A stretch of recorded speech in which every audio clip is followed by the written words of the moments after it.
This is episode 172 of the Antisocial Podcast. This week's guest is with Prarthana Nandini Venunathan. I've butchered that one big time, and we'll get to Prat very shortly. But before we kick into it, if we haven't met before, I also play bass in the Australian heavy metal band Lord. And if you haven't heard us before, go over to lord.net.au. We've got all of our video clips there. We've got streaming music, a whole back catalogue. There's merchandise, lots of historical information there. It's a really quick and easy way to get a taste of what our music's all about. We've got a brand new single out called United, Welcome Back, which is the first single off our brand new album called Fallen Idols, our first studio album in 5 years, or over 5 years actually. You can go to lord.net.au/united. You can check out the video clip, which is also on YouTube, so you can go to YouTube as well, of course. By the time this episode comes out, you may be able to actually pre-order the new album. I'm not sure, because I'm recording some of these in advance. So go over to lord.net.au or lord.net.au/united, and you can follow us on all the socials, and we'll have more information there. But if you guys enjoy this song and you get something out of it, and you really dig what we do in general, I would love your support. I would love you to find all of your heavy metal friends and share this music with them, because it has been 5+ years since the last studio album. Spit it out, Andy. And while we have been doing heaps of things in between, such as box sets and re-recordings and live albums, EPs, etc., it has been a long time since the last studio album. So for me, I'm a little bit nervous. I hope it goes down really well. I'm really excited for the music, and I think people that love us and know of our music are really going to enjoy it. But I really want this to reach as many people as possible. So if you've got a couple of minutes, share this around, tag some friends in any of the posts on social media, and just share the new single around and see if you can win over a few more people. And it'll mean a hell of a lot to not just me, but the other guys as well. So lord.net.au, go and check it out. Shut up, Andy. Now, I host a second podcast, which is called the Self-Starter Podcast, which is all about small business, self-employment, and freelancing. So either you may want to start your own business, or you already do, or you know somebody that just wants to earn a little bit of extra money or get out of the office cubicle, a stereotypical shit job, whatever it might be. Go over to selfstarter.com.au. There's a blog there. There's a fortnightly podcast. Season 1 ended at the end of 2018. Season 2 will kick off in June of this year. Go and check it all out. If you've got any guest recommendations, please let me know. I'm recording as we speak, so I'd love to get your feedback. But go over and check it all out. selfstarter.com.au. Thank you very much. All right, it's Shoutout Time. Every week I thank one person, one legend who supports me, the podcast, the band, etc. And it can be in a range of different ways. It can be something really simple, such as a guest recommendation or a message of encouragement, a bit of social media love, right up to buying some merchandise from the online store, or even shouting me a beer via the PayPal button over at antisocial.net. And speaking of beer shouts, this week's shout out is for Scott Smith. Now, Scott is located in, and I can never pronounce the name of this place properly. I've actually got no clue. I think it's Bacchus Marsh. It's in regional Victoria, and Scott's originally from Melbourne, and I've known Scott for quite a few years, and he is a photographer and a reviewer. He's done a lot of stuff for the Rock Pit, Lens of Rock, and he also hosts a community radio station program called Rock Lives Here, which is on Apple 98.5 FM. So you can go to Apple 985fm.com.au. His show runs on Saturdays, 12 p.m. till 2 p.m. Australian Eastern Standard Time, so if you want to check that out. Scott's a massive 80s rock fan, AOR fan. I think I should get him on the podcast sometime just to chat AOR for an hour. I think that'd be a lot of fun, so we'll see how we go. But the reason why Scott's getting a shout out is he sent me a beer shout and a nice little message with that beer shout. So thank you very much, Scott. As you will already know, that money goes back into the podcast to keep this whole thing moving. There's always a little costs here and there, gear and hosting and getting around the traps to talk to people. So all this money keeps the podcast moving. And the concept that I always say with the beer shout is that the money goes towards me buying beer, which means less of my personal money being used for the podcast. So a very roundabout way of supporting the podcast, but nonetheless, it is supporting me. So thank you so much, Scott. Really appreciate it. When you hear this, shoot me a message and I'll flick you out something in the post, because we all like getting something in the mail. Another podcast, another guest. This week's guest is, okay guys, just take this with a grain of salt, bear with me. I'm gonna try it. Prarthana Nandini Venunathan. Oh, I'm hopeless with pronunciation. Butchered it, I know. Better known as Pratt. Pratt is a social media manager. She's a teacher. She calls herself a music gremlin. She is an editor, a writer, a photographer. She is a jack of all trades, does so many different things. Works with Adversary Studios, who Aaron Warboys has been on the podcast before. Also works with Direct Touring, which is Dave Haley. Has done stuff with Heavy Magazine and Metal Obsession. She also works as an English teacher as well, and just does so many amazing things. Really heavy into the Australian metal scene as well as the Indian metal scene as well, and just got a lot of great connections with a lot of great people, and just does so much. A really inspiring person, actually, and has done so much in such a short space of time. But I digress and carry on, as I always do.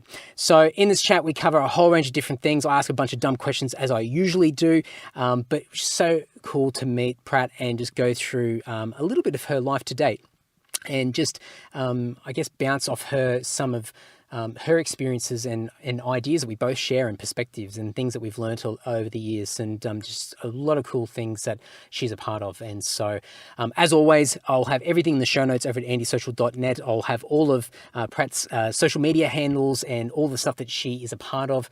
Anything that we discussed, I'll dump in there, as always.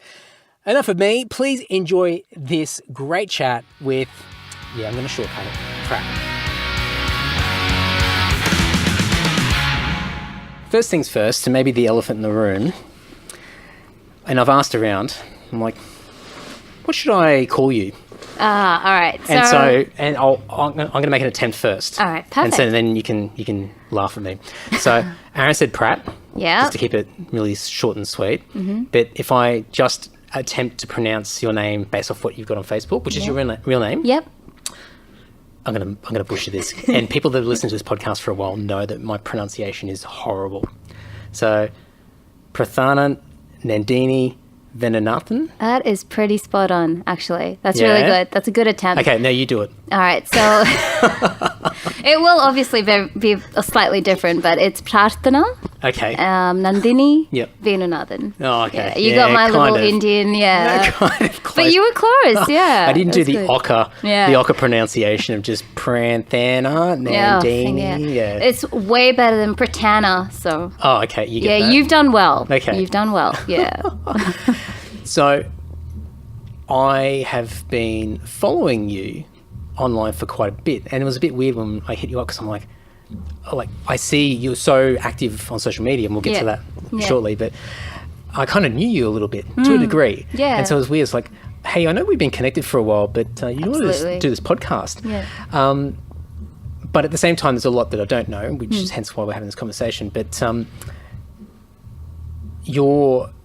you have a big presence in the Australian metal scene now, which you're getting there now. Yeah. And you do a lot of work with some of the guys who are doing big things now. Over the years, and for me, I've seen Non-Day for quite a few years, and the Soundworks guys for quite a few years. And they've gradually over the years built, and they're doing some great things now, and you're running alongside them doing great work. So where did all of this come from? So where did it all start? Yeah. That's a very good question. I don't even know where to begin, but I'd say because I've always had such a connection to music, not just the Australian metal scene, but in general, music has always been a big part of my life. And so I started out just blogging when I was, 11, 12 years old, when you had, blogger.com or all of that on Google. So I just write about whatever music I was listening to or something like that. And when I moved to Australia a few years ago, I thought, okay, maybe, and I heard, you can get into shows for free if you write about them. And I'm like, hey, that sounds good. Yeah, that means I get an extra burrito this week. I can save money on a ticket. But it was really good. I started writing out for publications like Metal Obsession, which was my very first one, and then Loud and Wall of Sound. So I think it was just my love for writing and music combined. that kicked everything off. And I was just happy doing that, but one thing led to another. So with regards to direct touring, which is my primary sort of role in the music scene right now, is working alongside Dave Haley. I tour managed Psychroptic when they did their first Indian tour last year. And last year, 2017 that was. I forget we're in 2019. It's like almost 2 years ago now. Yeah, it's so strange. But the promoter at the time that I was working for in India hit me up and said, hey, do you want to do the tour? At the time, I just said yes because it was Psychroptic and I've been a fan for ages. But I had no idea what I was getting myself into. But I decided, okay, put myself out there and everything. And I still remember as I got onto the plane to get to Delhi to meet the band, I was just like, holy shit, what am I doing? Like, what have you gotten yourself into, Pratt? But the moment I saw, Dave and Joe and Todd, Lockie and everyone, I was just like, okay, yeah, this is going to be fine. But it went from there, really. I mean, I think I just felt really comfortable doing something, what can I say? Being a part of the scene in that way. First, like, it was gradual. I started writing, then tour management, and I'd done a couple of shows before that. It just felt right, I think, is the best way I can sort of explain it. And I think it also matters who you're surrounded by. And that motivated me even more because Dave is like up there for me. Big, mentor and a great friend of mine. And yeah, it just sort of picked off from there. And once the tour was over, I was kind of like, I want more of that. I don't want to stop doing what I was doing. And I remember Dave also appreciated a lot of my efforts during tour. And then we just got talking and I was like, look, I want to work for you. And yeah, it just went from there. And I've been with Direct for exactly a year now. And it's been Congrats. really good. Thank you so much. Thank you. It's a real honor. It's every day I'm grateful for the opportunities that Dave, Dicey, and Brad give me, and how much respect they give my work and my abilities, and it's been really good. Yeah. So, going back to your love of writing, has it always been writing around the topic of music, or have you been writing about other things that you've been passionate about, and music was something that came along a little bit later on? Like the second one, absolutely. Music. I mean, I always grew up listening to, my dad was big on Pink Floyd and the Bee Gees and all of that stuff. So music has always been number one or one of the number ones, but there are a lot of other things also that I would write about, that I still write about. So anything from travel to, living an unconventional lifestyle, which is pretty much my whole life since I was a kid, or even just, being a vegan as well. Veganism is something that I'm very passionate about, but I don't fit in with the vegan community as such, nor do I fit in with the non-vegan community. So I'm kind of like in between. You've got your own little thing. Yeah, I've got my own set of beliefs and ideologies, so it doesn't always match with people. So it's sort of my... a lot of what I write is don't be afraid to be yourself, and don't be afraid to sort of do your own thing, like don't be a part of the herd. And you said you still write about a lot of this now. Do you put it out there publicly, like a little platform for blogging or anything like that? Still? I do. I did have one. I did have one, and it was called "It's Okay to Be a Pratt." Very, very good. Well done. I know. I was very proud of myself. 13-year-old me, coming up with all the ideas. But I sort of canned that one for a few reasons, not because I didn't like what I was doing with it, but I felt my experiences, the kind of person I am, sort of grown, not changed, but grown, and I wanted to convey things from a different perspective. So I do have one blog that I'm working on called Metal Mummy, which is my sort of online alter ego, not alter ego, but like my online name. So I will be bringing more content onto that. So yeah, stay tuned. That's cool. Yeah. Do you look back at what you have written over the years and sort of like, especially for me, like I don't do a lot of writing as such, but certainly things that I've typed out and articulated in written form, and I look back years later and I go, oh, that's bad. But somebody that actually puts a lot of time into their writing, do you have a challenge with that when you look back and see the stuff that you've done? In terms of, do I struggle with coming up with Well, just what you've, like the types of things that you may have written about, or just the way that you wrote, because you grow, you get older, and so your views change and. Absolutely. Yeah, I have. That's one of the reasons I, let go of the old blog, because the way that I was writing was very like, I've become a much more mellow person now. Like back then I was all about, I've got to get out there and I've got to be social and I've got to make all these friends and meet all these people. And then once I was 16, I'm like, no more. And I was 16, like, at that age is when everyone wants to go out. And then, but yeah, in terms of how it's changed, it is mainly that, just my view on a lot of things in life, music or traveling or, religion or cultures. I'm big on all of those things. So I want to focus more on those things. And I would say all the stuff that I write musically as well, even reviews or interviews that I do with bands, everything has more of a philosophical touch to it. Yeah, so that's where my focus is now, and I hope it continues. I'm sure it will. Yeah. You mentioned before that you moved to Australia a few years ago. What was the decision to move out here? I've always been an Aussie baby. Like I was born here in Sydney, and I grew up. I spent like my early years here, growing up, and just falling in love with the place. And I have some really beautiful memories as a child. So when I just turned 18, I was like, "Yep, that's it. I'm out.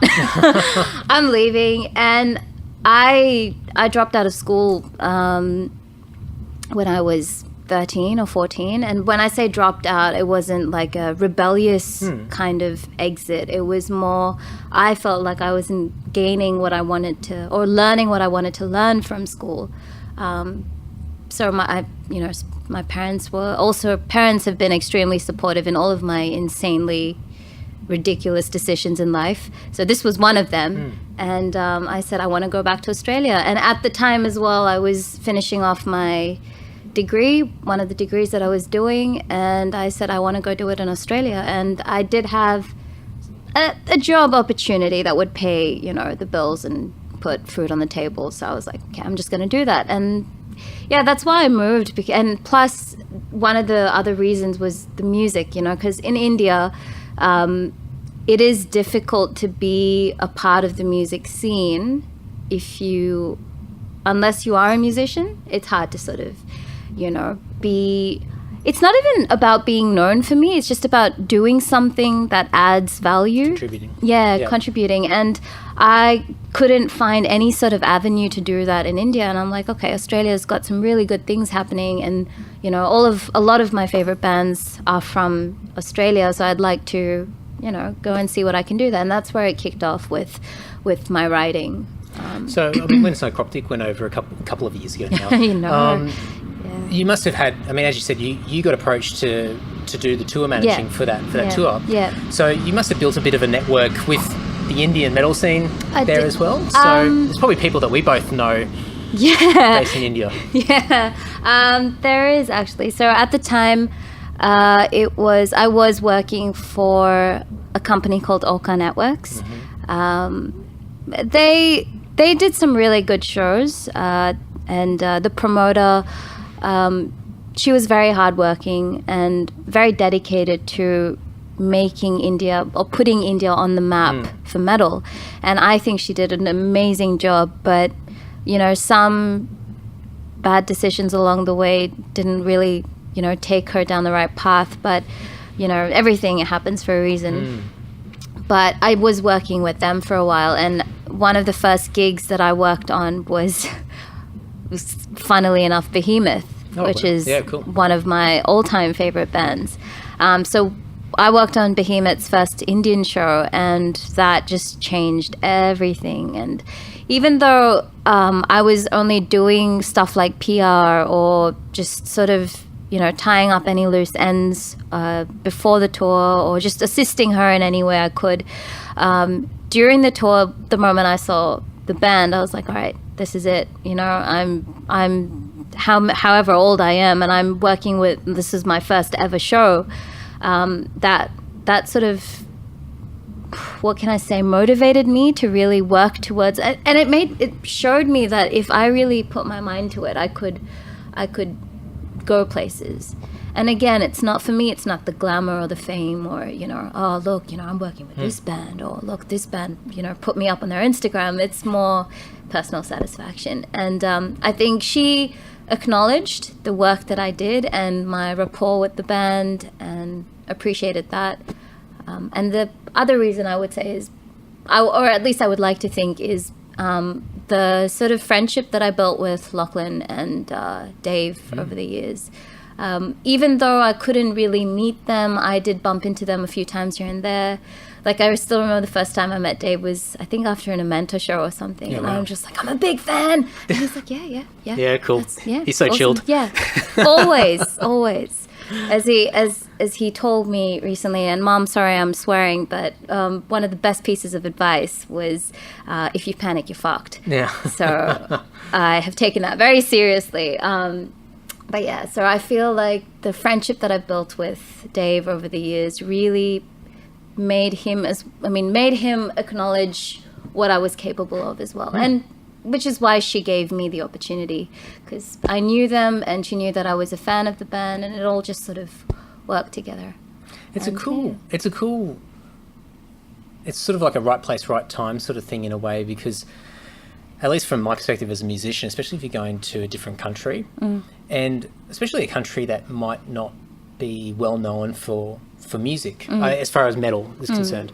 So you go in there, it's this big unknown, and what you're hoping for is that there's somebody on the ground there to welcome you, and for a lack of a better term, hold your hand. Because when you're on stage, it's great, you just do your thing, but everything else, you're like, whoa, what is going on? And yeah, we can all look after ourselves and work it out, but when you've got somebody that's local and just knows the right things to do and sort of steer away from bad decisions, then it can be a massive help. So to have, and the right band as well, the right band to go over at that time, who you would have, from them, I'm talking on behalf of them, of course, but I can only assume that they were just so thankful just to have somebody that can just put their mind at ease, to know that there's somebody there as a resource that they can lean on. Yeah, I'm hoping that I gave them that comfort, but because a lot of the time, I think it was just a sensory overload, like you said. It was the first time any of them were visiting India, I think. So it was a lot, and it wasn't for just 3 days, it was for 2 whole weeks. So I was really, it was a big responsibility, and I was quite, initially I was quite worried that I wouldn't be able to, not that they needed looking after, but like you said, just someone to be around and to help them out. And I, after those 2 weeks, I realized that I didn't do as bad as I thought I would. But I remember there were a few incidents where, like, we were driving through Delhi and we were trying to get to our hotel, and the driver, and I'm from the South, I'm a hardcore Southie, and is that what you refer yourself to as Southie? I'm cool. From Tamil Nadu, and we're like super conservative and super traditional. Okay. But yeah, very, very South Indian. So for a South Indian to go all the way to North India and spend, a certain amount of time, you're like ready to beat the shit out of everyone by the end of it. But I remember we're driving to our hotel, and the driver was like just losing his shit about something, screaming at the other guy, and basically told all of us, with all of this gear, 4 Australian guys, me, everyone get out of the middle of the road, carry all the gear to your hotel, which is like 600 meters away from where we are now. And I somehow managed, in my broken Hindi, to like fight back and say, "Nah, you're dropping us right at the end over there, and then we'll walk." So like little moments like that was pretty good. And another favorite moment was when we got to Chennai, which is where one of the places I'm from. I lived there for a long time. We got to the airport, and I got one of my known taxi drivers. He owns a travel agency. So I got him to come with like the traditional South Indian garlands and everything. Nice. And like we put it's called kungumam. It's like this red powder. Got them to come, and they welcomed the band, and it was so amazing to see how awkward all these guys were. They were just like, what the hell is going on? Yeah, how do we react? But Lockie was, he loved it, and he wore the garland on he would stage. Have been right into it. Yeah, he got on stage, and he had the flower garland on, and it was just, it was amazing. It was killer. It's cool, and I know just from being in different countries and those people that are there to help and just make it just that little bit easier, you build such a strong connection with those people. And a lot of people that I've met over the years in that type of relationship still got a great relationship with them even now. And I think that's probably helped you, especially already having the connection with Australia and then wanting to come over here. It's definitely helped. But I think I'm once again like assuming from the guy's point of view, but to have that connection with you and that experience for them, like it can be like a once in a lifetime opportunity. Yeah. And such a culture shock, such a dramatic thing that change. Yeah. But to do that and have that experience where you're helping them through that experience, naturally it sort of helps. It helps for you as well, future opportunities, because the guy's really passionate about doing things for you as well and giving you opportunities. Yeah. That's what I think it also changed my opinion of myself. Not changed my opinion, but made me believe that I was capable of a lot more, or I wasn't giving myself enough credit, because I still remember coming back from that tour and feeling like, wow, I did that, or I helped doing that, and it was a really good feeling. And I don't like talking about it too much, but I've become more confident in expressing what I do, and because a lot of people have no idea, they just see me everywhere. It's like, oh, you're at this show, oh, you're at this place, oh, okay, you're traveling, okay, what do you do with your life, like who are you? And I never know what to say. Like even today I was wondering, how do I introduce myself? Yeah, what do you do? Damn it. Okay. So how much time do we have? Yeah, that's right. No, so as a profession, I am an English teacher. And that is something I started doing when I was 17. And it just runs in the family. My mom was a teacher, both my grandmothers were teachers. There you go, there's a plane. We were supposed to have trees earlier, but that did not work out. So it's all good. So yeah, I teach English. Yep. Right now it's to international students, so travelers, backpackers, some university students, and that has got to be one of the most rewarding things I've ever done. So that is what I am professionally, one of my professions. I also do a lot of writing, as I mentioned earlier, but my second job, so to speak, is with Direct. So for Direct, I do, PR, promo, social media management, and basically assisting Dave, Brad, and Dicey in any way I can. You do some stuff from Aaron as well. Yes, so Aaron, I work at his studio in St. Peter's, which is amazing. And it's really nice because it's also given me, or rather I'm gaining knowledge in that area of sound engineering and everything as well. So I do that. I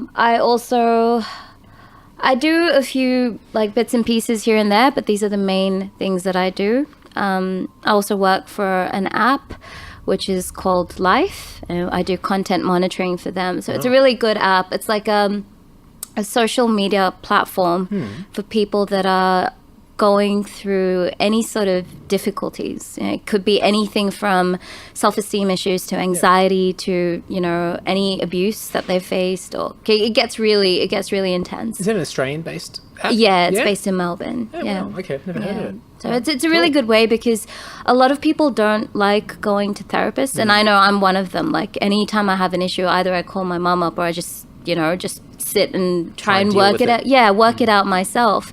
I have never liked the idea of going to a therapist, and it's not that it's wrong, it's just not for me. Yep. So when this came around, I was like, oh, this is a good alternative for people that are, but yeah, doing some work for them as well, and it's really nice to be able to help people in that way. I think there's a running theme with my podcast, and maybe I'm just naturally attracted to the people that just do a million different things. But I say this so often, but you're another one of those people that is just a jack of all trades. Like, you just do so many different things.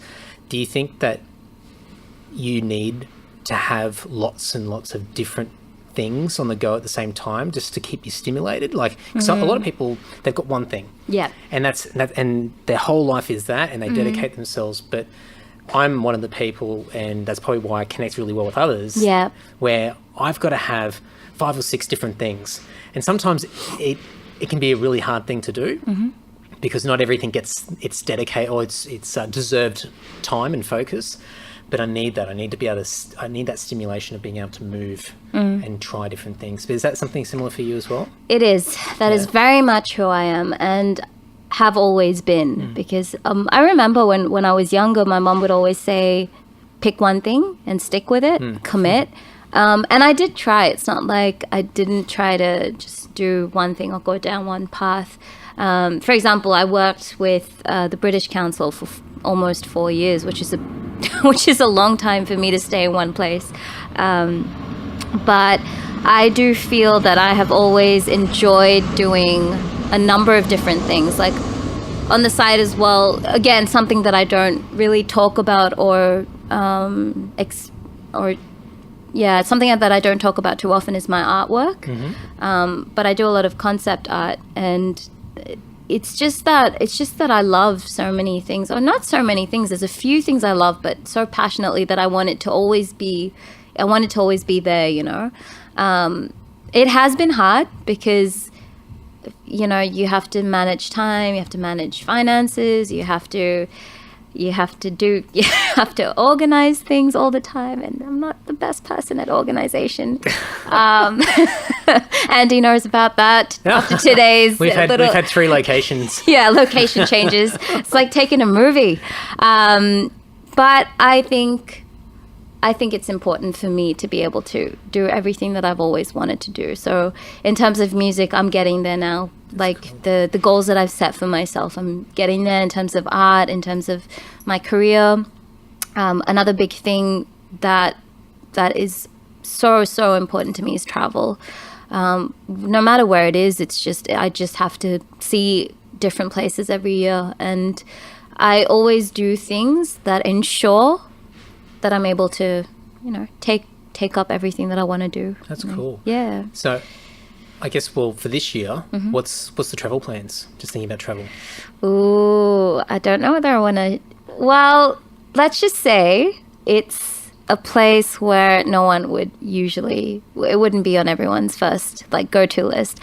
One of the places I really wanted to go, which I don't mind sharing. It's not that I don't want to share it. It's just that I don't want to jinx it. Oh, okay. Yeah. It's not confirmed yet. It's not confirmed, yes. I don't want to be one of those people look, this is where I'm going, and then end up going to Hunter Valley. A bit of mystery is good, and people can follow you, and then when it does happen, then people can go, boom. That's what it was. Yeah. Okay. No, but yeah, it's a really exciting, it's a big one. And I think I'm, pushing myself a little too... No, I wouldn't say I'm pushing myself too far, but I think I'm being a little ambitious with it, but I think I need to do that once in a while, because step outside of my comfort zone. Challenge yourself a bit. Absolutely. But a couple of other places I've been wanting to go is, Eastern Europe. So I don't know if it's in the East, but places like Macedonia and Albania, Serbia and all of that. Or primarily because these are the countries that I've learnt about when I was studying history. Yeah. And so those are some places I have on my list for this year. That's cool. I always try to, I don't travel as much as I used to, but I always try to do at least one international trip a year. Even if it's a very short one. It doesn't matter, as long as I can say that I've gone somewhere, I've left the country, even Absolutely. if it's for a weekend or something. I just got to get out. It's really fun, isn't it? Yeah. Like just sort of just to experience something else. And that's what I always say to people, like, you know, don't look at, you know, I'm a very different traveler as well. Like, I don't like going to the places that people usually go to, like touristy sort of. Yeah, I can't do it. Hey, I just can't.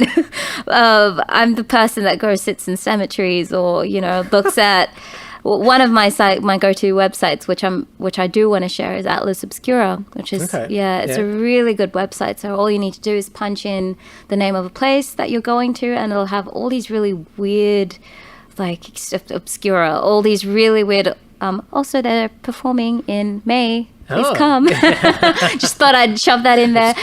Obscura. Yeah. But it just lists all of these crazy museums and just unusual places that people wouldn't think to go off to. the beaten track kind of cool. spots. And that's what I've been using for the last, 5 years since I started traveling on my own.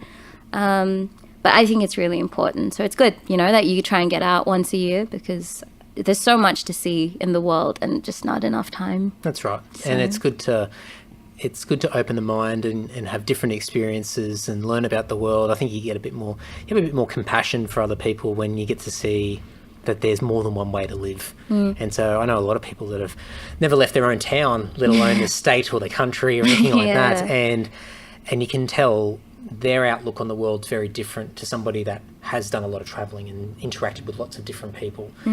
So it's a healthy thing to do, and it's not as hard as people think. I think probably years and years ago it was so expensive to get on a plane, but now it's like it's so cheap. It's so cheap. And now they have things like Afterpay, which I wouldn't recommend, but but it's good, you know. It's an option. The opportunity to travel is so much more, and that's something else that I've always greatly appreciated, because my parents have been nomadic since as long as I can remember. So that sort of passed on to my sister and I, and the whole family, which there's a lot of times where we've all just met at stations or airports. Oh, really? And it's like, but we're all going in different directions. But we're like, oh, hey, you know, I'll be at this station at 10 o'clock. Oh, cool. I'm taking the 11 p.m. back to Chennai, so I'll see you there. And we just like meet at the station, might, you know, pass on dinner or something like that. But travel has always sort of been one of the things that our families enjoyed all the time. And I come from I don't seem like it, I guess, I don't know, but I come from a very small village town area in India, and to be able to, you know, do all the things that I'm doing now, and to be able to see the world through different lenses is just absolutely incredible. So it's something I'm very grateful for. I saw, it might have been sometime last year, I think, it was months and months ago, and I think you were back home, and I was watching some of your Insta stories, and it was so fascinating, because it seemed like a completely different pace and a different vibe, different life, and it was just really fascinating to see what it was like, or what it could be like, and no doubt, like, having that experience, and then, I mean, obviously traveling all over the world and doing lots of different things helps, but to have that as your base, and then to come here and now be living back in Australia, it must give you a good balance. It's definitely a good balance, but one that is also quite difficult, because life back home is a lot of people think living in India is difficult, or being Indian is difficult, or, you know, it's I don't know, it's always loud, but my parents live by the mountains in a little village surrounded by farms, and we have all our rescue children. I have 10 dogs, and it's just 10 dogs. 10 dogs. 10 dogs. My beautiful, beautiful babies. Like every time we saw one, and we're like, okay, you know, we'll take them in, look after them, and then we'll send them to a good home, which And is they end up don't leave. keeping them. Yeah, that was the case with my youngest, Lucifer, spelled F-U-R. Very proud of that one. We couldn't, I couldn't let go of him. And a lot of the times we've had to send our dogs away, but no, we have 10 and very happy that we have all of them. And mom and dad have a really beautiful place, enough space to keep all of them. So that's good. But yeah, coming from that village life and a very different kind of environment in India to this, it's quite a big transition. But I think I'm lucky because, like I said, my family's moved around so much. And I think mom and dad have given us that sort of flexibility, and just the way they've brought us up to be so adaptable, I guess, has helped. Because, I'm alone here. I don't have any family as such. But yeah, it's been good career-wise for sure. And also, I get time off to myself, and it's really nice. Yeah. It's cool. It's cool to have parents that have obviously put you on a path that gives you empowerment to make your own decisions and follow your own path. And I think that's really, really cool. What do your parents do, or what did they do? What was their profession? Like, it'd just be interesting to understand where a lot of that's come from. So my parents do so many things as well. They're just like, basically, I'm literally offspring, or copy, or whatever you want to say. But my dad is an engineer by profession, but quit that 30 years ago because he just had enough. Mm-hmm. And mom is a dietitian and a nutritionist. But they've done so many things. I don't even know what they do now. Half the time they're at some workshop. But right now they're in the wellness industry. And they do a lot of... they basically help a lot of people understand what a healthy lifestyle is and why it's important. And they have their own vegan business, so to speak. So they make peanut yogurt, plant-based pickles and jams and all of that stuff. And they're just so flexible. They just do so many different things. And every day they, I guess that's why they've stayed together for as long as they have. Everyone asks me, how long have your parents been together? And I think it's coming on to 34 or 35 years. And they just always have something going on, which is, it's really, really inspirational.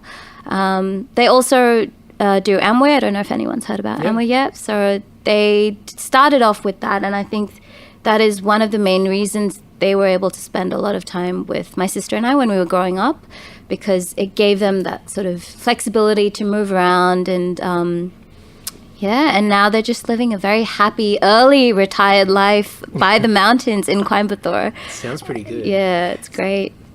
So I guess a lot of that sort of healthy lifestyle stuff, and you mentioned before about being a vegan and your own version of a vegan, sort of finding a middle ground compared to the non-vegans and the 100% all-in vegans. Yeah.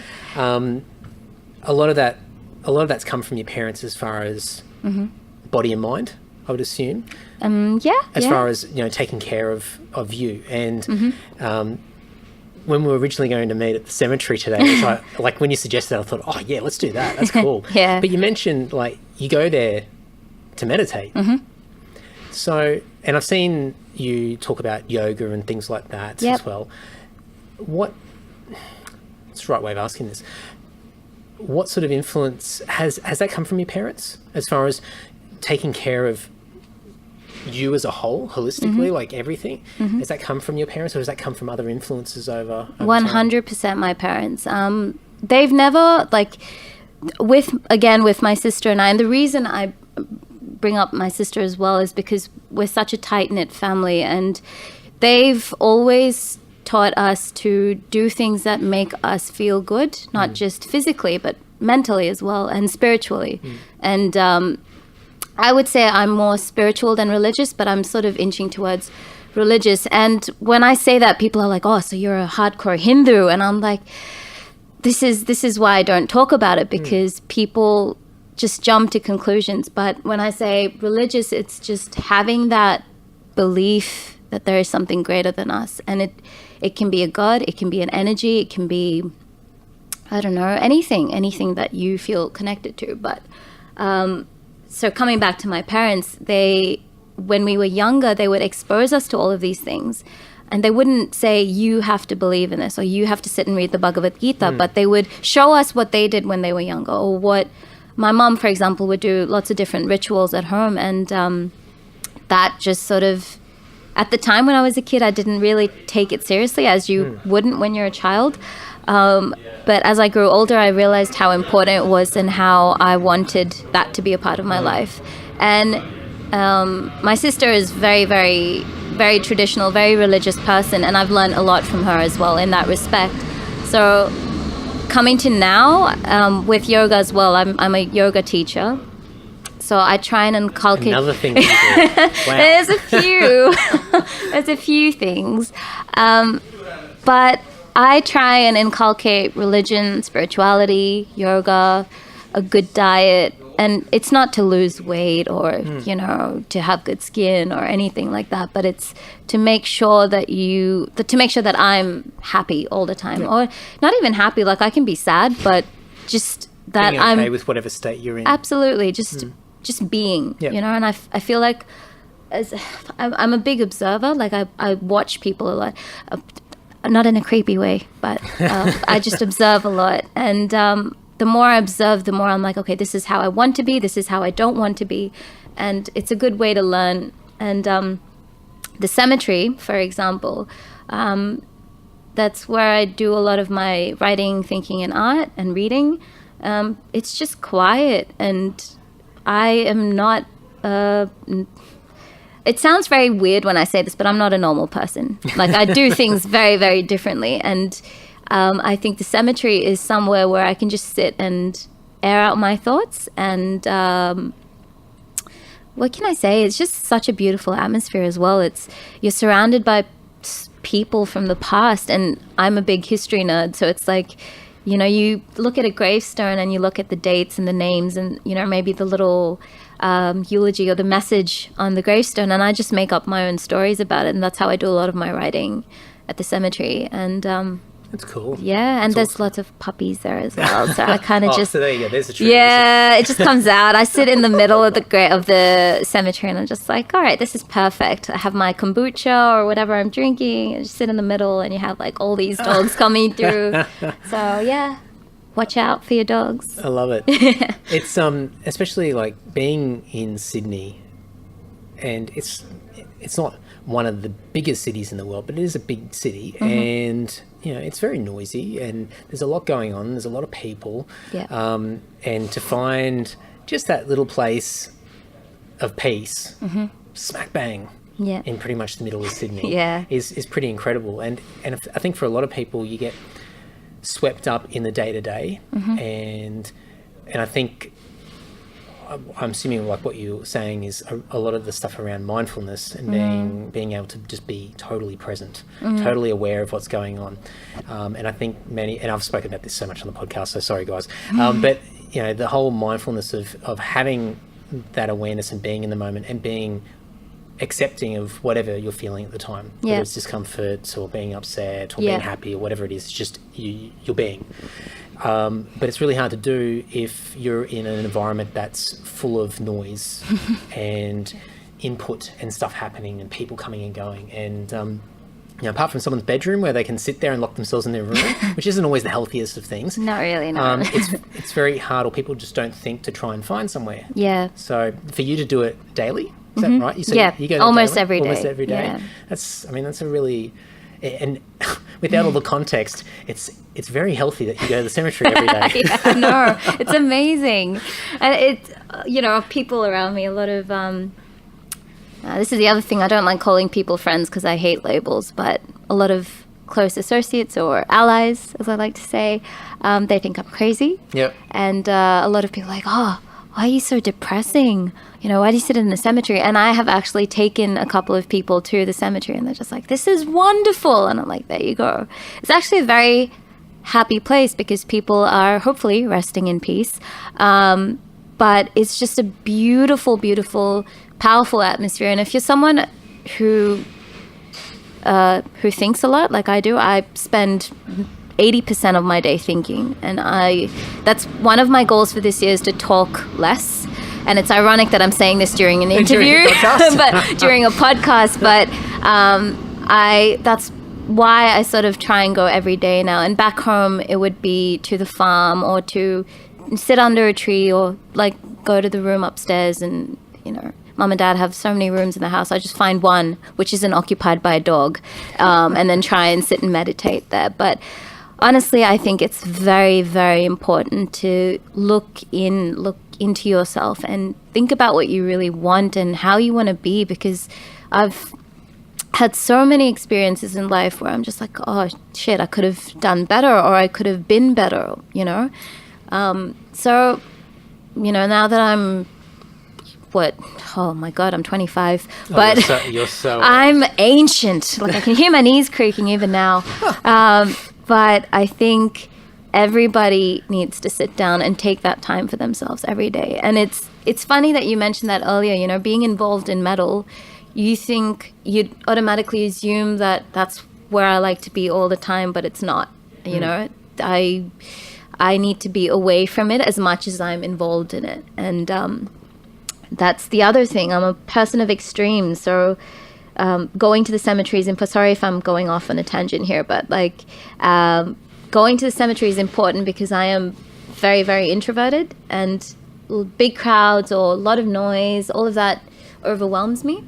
And people ask me, oh, okay, you know, how do you work in the metal industry or the music scene or whatever? And I'm like, that is something that I'm passionate about, and when I go to a show, it's like my mind is set for that. But when I come home, it turns off, it switches off. And I guess that's something that I've learned to do over the years through meditation and other things as well. Well, it's that balance, isn't it? It's absolutely. And I think that's what makes a healthy lifestyle, is to be able to have different extremes and different places where your mind's just working in a different way. Yeah. And so you can like from an energy level point of view, you can be sort of peaking in a particular setting and really function really well, but then you need time to recover from that. Yeah. And so you need the balance in these different worlds to sort of keep you level. You know? For sure. And I think all musicians should do it, because I see a lot of musicians and musician friends and everyone in the scene struggling because they want to make it big or they want to do well with their music. But they're compromising on their mental health, or they're compromising on physical health. Like when I went on tour with Psychroptic, I realized how important it is to have a good diet. Sorry, Dave.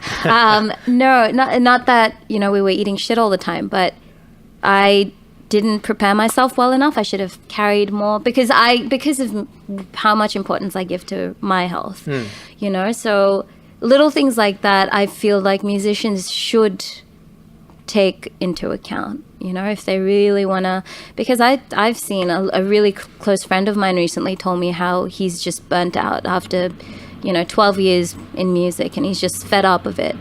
And if you really love music, you'll never get tired of it, but then you will get tired of everything that comes with it. And I think people need to just, you know, if you need a break, take a break. Yep. And that's what I did recently. Like I just took a year off just so I could do my own thing. And, you know, I wasn't going to shows. I was just doing very minimal writing, like feature articles if I wanted to do one. That's the other thing I do. I work for Heavy as well. So I just thought I'd throw that in there. I'll have a long list. Yeah. Your resume that's in the show notes. Well, you got a fair few things as well going on for you, Mr. Andy. Well, I try to keep occupied and keep busy, but that's important. Yeah. But I like it, and I think it's that balance again. You know, I went through a lot of that stuff years ago, where you know you get the focus, especially with music, and you have goals and things that you want to achieve, but there's a lot of variables that are outside of your control, and sometimes you lean on them too much and you rely on stuff that you've got no control over being the indicator of whether you're going to be happy or not, or whether your success is going to be based off these variables that you've got no control over, and you sort of set yourself up to fail. Like you can crash and burn so quickly, and it can be really dangerous from a mental health point of view. And there's been a lot of really good people that have passed on now because they just couldn't manage it, and their focus was maybe in the wrong area. And there's obviously like clinical depression and a lot of mental health concerns, but I think a lot of it is us, and I can only go from my own experience, but not having the clarity or the awareness, going back to sort of being and understanding what our true intention is. Like, what do we want? Like, why do we do this? And like the accolades, the big crowds, the success of what we think, on a global scale, and all that stuff is important, and it's good to strive for that. But I think ultimately, most people just want to be able to do it and do it for as long as we can. And I think unfortunately for a lot of musicians, they don't realise that until they've already probably been doing it for about 10 or so years. I think that's the breaking point, if you ask me. Like, not breaking point, but the tipping point, 10 years, and then you start to wonder, like, I know a lot of people who wanted to settle down and have a family and have kids and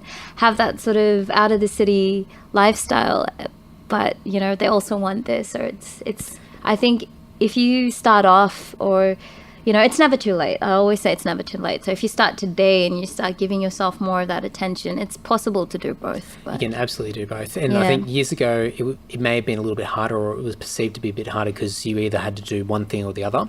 So if you wanted the more domesticated lifestyle of the home and the marriage and the kids and the 9-to-5 sort of existence, then you could only do that, or you had to be all in with the music, and that was your identity, and you couldn't balance it out. But I think now it's completely different. There's so much extra time, there's so much more opportunity. It's easier to network with people and find opportunities anywhere, not just in your local area but all over the world.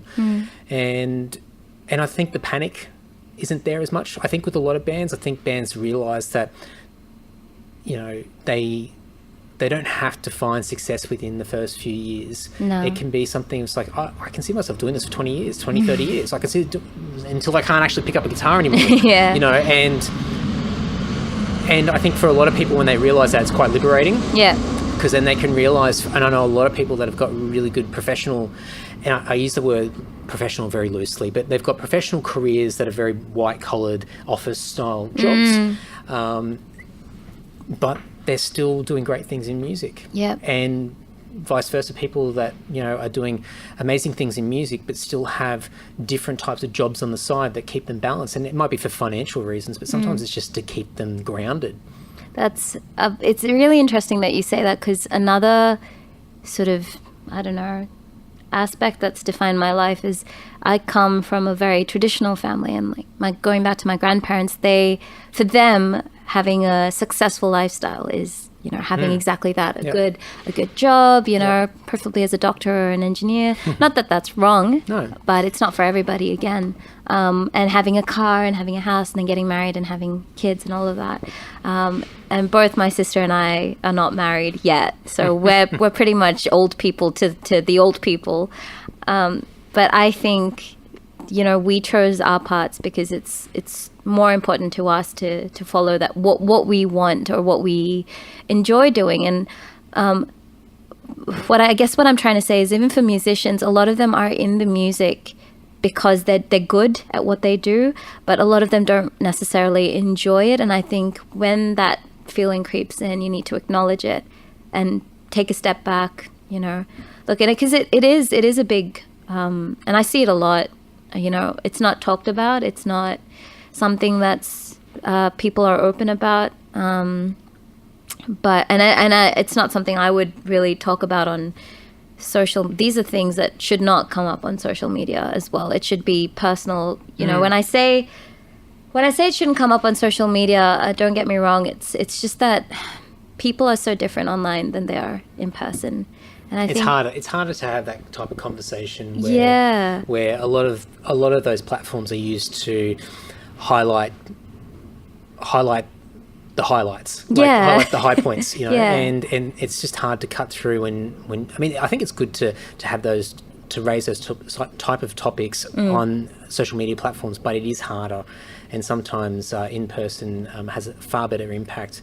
But I agree. I think, and I've seen a lot of people just throw in the towel and just give it up and sink into, not bad. I mean, a lot of people are happy, but happy but with regrets. And so they give up the music because they've had that feeling, and they go, well, I don't enjoy it anymore, so I'm just going to stop. And I think when people understand that, and I can't talk on behalf of everybody, but a lot of musicians I know have those feelings all the time. And a lot of times we go, oh my God, like, why do I do this? Like, this is not fun. But then you realize that that's part of the process. It can't be great all the time. It can't be inspiring all the time. You can't feel motivated or driven all the time. And when you don't feel like that, that's like the most important moment. That's the most important part, because that's when everybody gives up.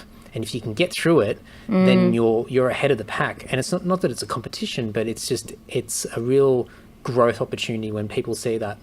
So when people realize that they're allowed to feel that way, and they're allowed to feel a little bit disenchanted and uninspired and all that, and wondering whether this is the right thing for them, they're allowed to, and they can still do what they do, and they'll find that love again, and it'll come back. It will. It's just about, I think that's another thing. Everything in moderation is something I've always thought about. If you do things but not too much of it, whatever it is that you're doing, whatever job you take up or a hobby that you take up, you do it a little bit at a time. It will never overwhelm you. And I think being overwhelmed is part of today's world, because everything's happening so quickly. You might have to do some musician meditation classes. I would love to. If anyone's willing to come and do a little bit of yoga, or, there you go. There could be something there. All right, well, I'm looking at the time. You've got a drum lesson. Yes, I do, with my boss. That's right. He's downstairs, so we'll let you go. But Prat, thank you very much. Thank you so much, Andy. It's been a pleasure. If you want to reach out to Prat, you can do so via the show notes over at andysocial.net. If you're listening to this through a mobile device, you can click through or scroll up in the show notes in the app itself. Doesn't matter what you're listening to. There should be a bunch of clickable links there, and you'll be able to discover and connect with Prat via all the social media handles. And everything we discussed in this chat, there'll be links in there as well. So if you did enjoy this episode, as with every guest that's been on the podcast to date, please reach out to them. Just spend a couple of minutes sending a quick message or an email or whatever it is, and just let them know what you thought, because they've sacrificed some time to have me chew their ear off and be a part of this podcast, and I'm sure they'd really appreciate getting any feedback that they possibly can from people that are listening. And this is a really cool chat. I really enjoyed catching up with Prat and having a chat, and it was just a lot of fun. So thank you so much, Prat. And that's all I've got to say. All right, a few updates. Now, I'm recording this a little bit in advance, not too far in advance, but Lord, first of all, the single, United, Welcome Back, is out. So you can go over to lord.net.au/united and go and check that out if you haven't already. Thank you so much to everybody who has checked out the video on YouTube and Facebook and bought the t-shirt. Lots of orders for the new t-shirt design. There's a few left. We've jacked the price up a little bit, so if you missed out on pre-orders, you missed out on the discounted price. But the shirt does come with a free download of the single, plus about 20 odd preview tracks from the upcoming album as well. Speaking of the upcoming album, Fallen Idols, it's due out at the end of April. At the time of recording this episode, we are trying to actually lock in the specific date for the release. The reason why we haven't done that yet is we've been let's just say negotiating with our friends in Japan. So we've been having an interesting time talking to quite a few labels over there, and it's been good, but very challenging. So we should hopefully have a date set very shortly. By the time this comes out, there will probably already be a release. So go over to lord.net.au. You can follow us on all the socials, Facebook, Instagram, Twitter, YouTube as well. But if you go to the website, lord.net.au, you'll be able to find all those social media links, and there'll be a press release there and ways to pre-order the new album as well. So no doubt I would be very surprised. Sorry, I got a truck driving past you guys. I'd be very surprised if pre-orders aren't up and running by the time you hear this. So go over there, check it out. The new album Fallen Idols is going to be out very shortly.